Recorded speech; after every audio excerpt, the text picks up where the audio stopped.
राजा तांको राजप्रसाद रे बिराड़ी कुकुर घुषुरी गाई नाना प्रकार सब जंतु सब रखी चढ़ई सब रखी से घुषुरी गुहाल पाखे गोटे जगार कुड़ियाटे करी रजा कहले ये गोटे कुड़िया कर तुम ये रुह परिवार सह खंडी हठात देखिले कुआड़े से रास्तार बुलूले कौन करते भिक मागुले हठात देखिले प्रवेश राजप्रसाद भितर को होगला अनुमति मिलगला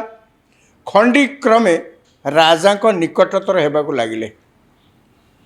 अन्य मैंने सब देखी नीरव रहा बाध्य होते कौन कहे भी आउ राजा जो प्रसन्न होती कौन सी महिला सेठी अन्य मैंने छार से कौन कहे किसी दिन पर देखागला राजा से खंडीर विवाहर प्रासादर जन कर्मचारी सहित करइले माने अर्थात खंडी की राजा बाध्य कले जे तुम तृतीय विवाह कर एवं का सहित विवाह निजे सबू राजा मुकुंद देव करदे से ही राजप्रसाद रे काम करथिबा जने लोक जे कि खंडीर बयस ठू बहुत कम ता सहित ताको विवाह करदेले विवाह करदेवा से राजप्रसाद धूमधाम विवाह कले सत्यमती राजपरिवार कई जने बाहा होचंती खाली सेतिकी सरलानी राजा जहाँ को विवाह कले रोजगार करने प्रथम गोटे कॉन्स्टेबल चाकरी दे राजप्रसाद रे ये लोकटी किंतु किसी काम दाम करे चारिआडे बुले तापर राजा ताको कहले से मंदिर भितर गुड़े सब काम होची रिपेयर काम हरिका होची देखाशुना करने या निजुक्ति कले किंतु मंदिर रे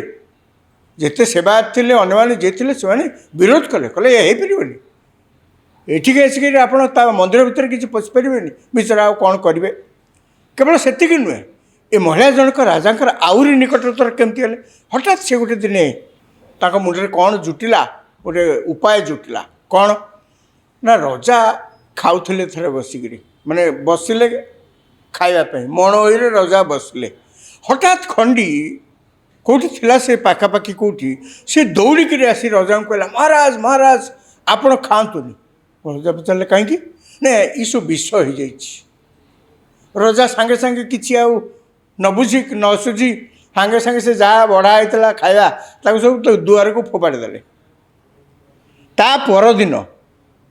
खंडी गोटे गोटे मला कुआ को आणिकी रजा को देखला जे मणिमा देखंतु आपण को जो खाद्य काली फोपाड़ी देते विष हो जाता ये पारा ए कौन कुआ आसिक खाଇବା द्वारा कुआटा मरीगला रजा से दिन भाविले ए मंदिर भितर बहुत लोक तांको षड्यंत्र कर विरुद्ध षड्यंत्र कर रजा ये रजा तो रजा प्रकृति तो मुकुंद देव प्रकृति एमती तो किसी भल नाला समस्त को दुर्व्यवहार करते यही घटना पर राजा से राजप्रसाद निज पत्नी निज जेजेमा आउ जेते जी थिले समस्त को अविश्वास करने को आरंभ कले केवल तांकर जणिए लोक को विश्वास रहा से होचंती खंडी एवं तांको पुओ कालक्रमे देखागला खंडी आउरी क्षमता संपन्न हो गले इते क्षमताशाली से हेले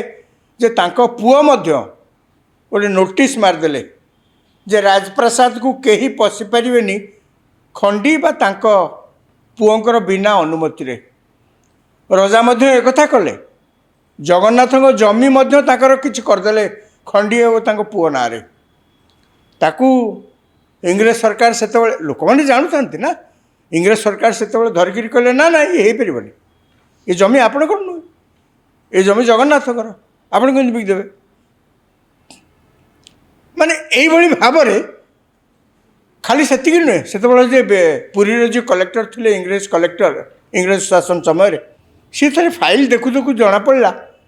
जे खंडी कौन करना किसी जगार रेवेन्यू कलेक्शन लोक करज लोक सब टिकस संग्रह पर दीवान रखी पैसा रोजगार चल राजप्रसाद केमती चलो से गोटे दीवान रखा सेठी तहसिलदार रखिंट सुपरवाइजर रखिंट जिला प्रशासन कहला ये कौन